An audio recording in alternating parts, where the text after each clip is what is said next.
and then going through this process of clearing out your limiting beliefs and then putting in positive beliefs. Yeah. And they were giving all these examples of how once they started studying this and they're experts in the field and living this way, that their life became unbelievable. Yeah. Like where they're able to live on their highest intuition at all times. Yeah. Right? It's not a hell yes, and then it's an F no in everything that they do. Yeah. And I thought it was BS when I heard it. Like most things, I have resistance to, the first reaction is resistance when you have such an ego you're carrying around, which I did even 2 years ago, which I'm much more humble now than I was then because I've learned so much over that amount of time. But at the time, I had this big ego, and I was from New York and New Jersey, and, I was like, look, the examples that you're giving, that's what we call coincidence. Back east, okay? Yeah.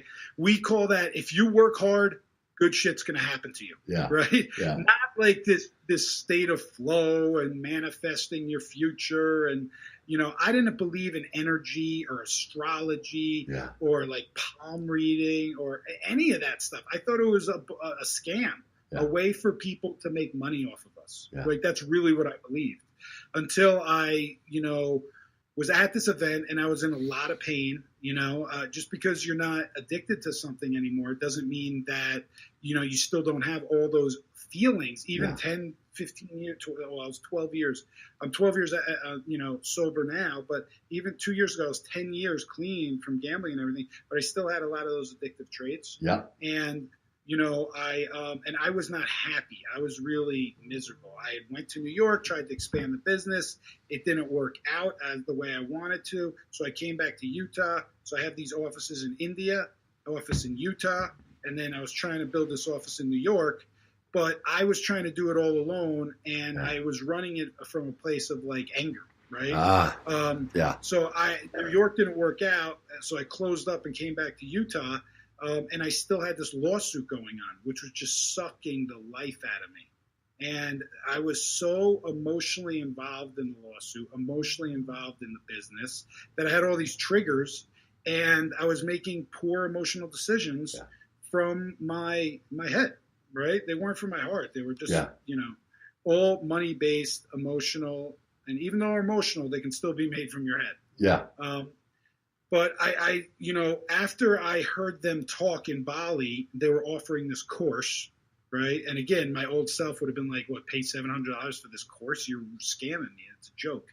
But I flew all the way back to Bali, and I had this feeling of like, hey, would it be so bad to live a different way? I kept asking myself this question on the ride back. And my answer was, no, it actually feels light. I feel so heavy now. I'm carrying around all this burden. And I had other stuff I was carrying around besides the lawsuit and the business and all this other stuff. I was like, no, that actually sounds like appealing.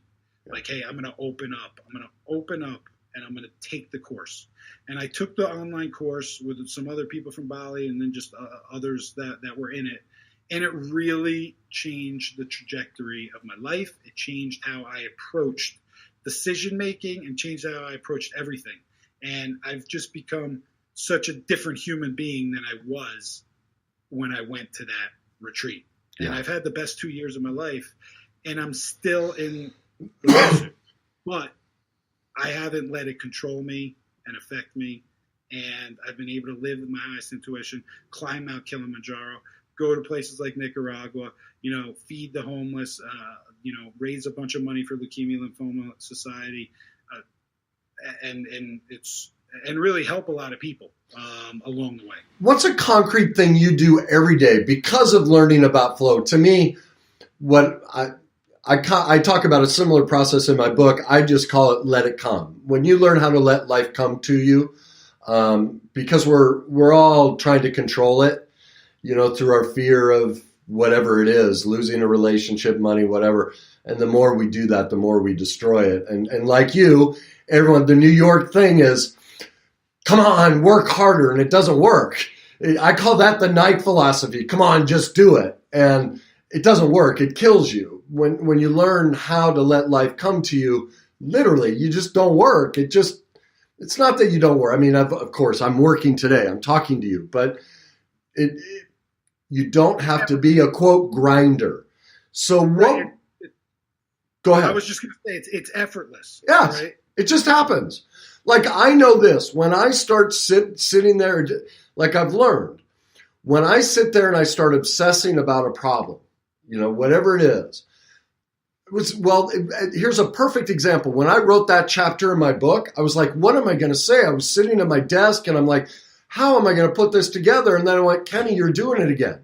You're trying to figure it out. So I do my way of doing this. I go lay by my pool. I do anything. I just started listening to the birds and it just hit me. Oh my God, I'm living it. This is how you do it. You get away from it and you let it come to you. And as I laid there in the lounge chair, it all just flooded me. And I had in 15 seconds, I just puked into my phone the whole outline and the whole description of what the chapter would be. And that's how life comes to you when you learn this.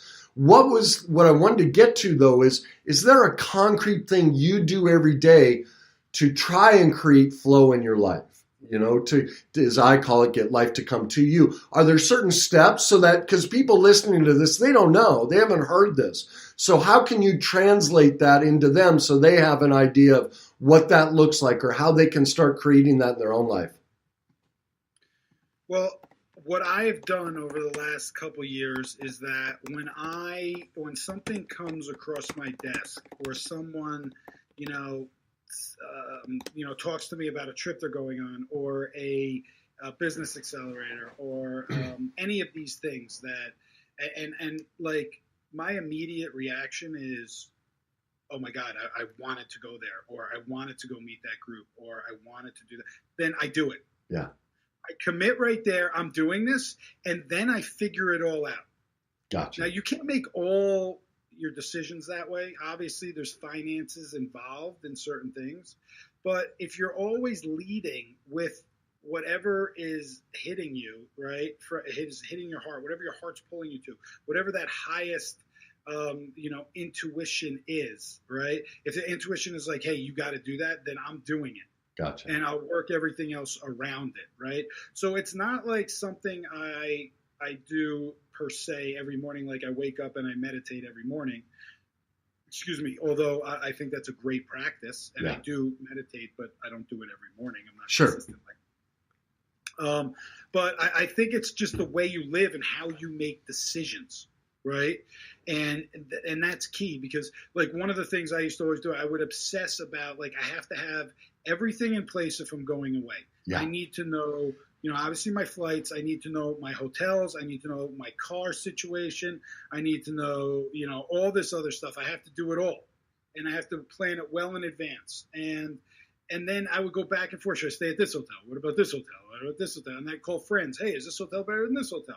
I mean, it was just like this ongoing thing of just like a waste of time. And my brain would actually be hurting from making these mundane decisions, right? The micromanaging of everything. Oh my, yeah. Yeah. That's huge. You just hit on it. Allowing yourself not to micromanage everything and to allow things to come to you. Yeah, it'll work itself out. Yeah, exactly. And the other thing is like you can't, like, manifestation is real. Yeah. Like you can manifest things in your future. Yeah. And I had multiple examples of that as I was studying flow that were happening to me. Yeah. And I wasn't until I experienced them, and I was like, holy cow, that's crazy. What they said is actually true. Yeah. And just a small, short example is like I go to South by Southwest every year, which is down in Austin, Texas. It's a convention for technology, music, and film. And I go for the tech part because that's my business. Every year I need to book all these things, and it books out, and hotels are like $500 and it's all crazy, right? Yeah. Very expensive. So as I was going through this flow, I decided I'm not going to freak out about my plans this year. I'm just going to get a ticket and I'll figure it out, right? So I got a ticket, and then as we were getting close to the event, I got a plane ticket. As we were getting close to the event, it was a couple days before the event. I had no place to stay. I had no car. I was like, all right, maybe I should like make a call or two and see if I can figure out what I'm going to do. But I wasn't stressing out at all. I called a good friend who lives down there, and he says to me straight out, he goes, "Oh my God, Michael, I can't believe you called today. I just decided yesterday I'm taking my family out of town for the conference. You can stay in my 3,500 square foot place, which is 5 minutes from downtown where all the events are." And I was just like, are you serious? I was calling you to ask if you knew any Airbnbs or hotels that can't, that like really can't, or that has some availability. And now you're telling me I can have your whole place for 4 days? He's like, "Oh yeah, and better than that, you can use my new car because I'm leaving my car there. And there's a parking pass in there for you because I work right downtown on the main strip. So you can park where my office is, use it all 5 days, use my place 5 days. All I need you to do is feed my gerbil."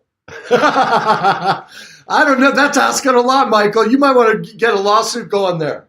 Like, that's pretty demanding. I was like, "You have a gerbil? Who has a gerbil these days?"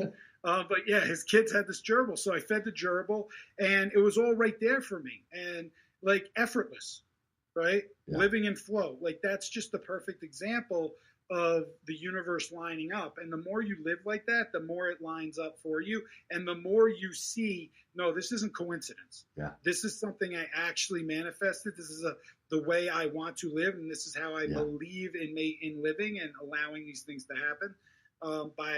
If you really want something, the more you talk about it, somebody around you is bound to have a connection to it. Yeah.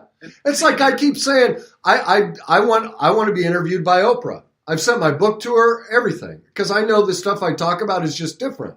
And so it's the same thing. It's going to happen when it's supposed to. But I'm not beating her door down trying to make it happen. It will take care of itself. And we're listening here. Dana is going, "Man, is this speaking to me?" I think this is critical for everybody out there because so many people, our inclination is to, out of fear, we try and control everything. We become hyper vigilant, trying to make everything happen. And you hear the let go and let God. And it's always this, what I always heard it sounded too fruity. Like, how does this make sense? And you said it was, you believe it. The first thing is you made a choice. Look, the way I'm living isn't working. I'm going to drop this old way. So that's the first step, is I refuse to live that way. What does that mean? Well, that means I'm going to stop trying to control things. What else? What does that require of me? It requires that I'm going to live when that fear comes up. I'm just going to go, it doesn't matter. It'll take care of itself, and walk in that. It's a reminder to bring up that feeling of, wait a minute, what would it feel like if this were worked out? Walk in that, and all of a sudden, 3 days before an event, you get something a hell of a lot better than a Motel 6 and a rental car. Yeah, for sure. I mean, it's really, it's believing that things will work themselves out and not stressing so much about everything. Yes. I mean, when you live that way, then the stars do line up and the world will conspire with you, not against you. Yeah. Right? Like, how great does it sound, the world conspiring with you? Well, and you said something important, too, as you stepped into it. You voiced it. It took me a while. It took me a while. I mean, it took me a long time. But, better late than never, as they say. But, it just goes to prove that just because you have an addiction and you're not gambling anymore, you're not doing drugs anymore, you're not doing alcohol, that doesn't mean you're healed. That doesn't mean you have perspective. Yeah. Perspective is extremely important, right? Because it's really all about perspective in life. I mean, you can approach things from a negative way and a positive way. You can take a set of facts that have no emotions tied to them and make it so emotional by your reaction. Yeah. But that doesn't help anybody. It only hurts you. Yeah. Like the scenario that you're upset about isn't changing. It's a set of facts. We have the choice to react to that from a positive way or from a negative way. Yes. And the only one that we're either hurting or helping is ourselves. Yeah. It's something I talk about, like in relationships. Someone cheats on you. Everyone feels victimized. Well, they didn't do anything to me. They did it to themselves. Now, my reaction to it is, I can drop my self-esteem and go, well, there's something wrong with me, or I can make me the problem. But it's absolutely no reflection of myself. But again, this is stuff we just aren't taught about. You get to decide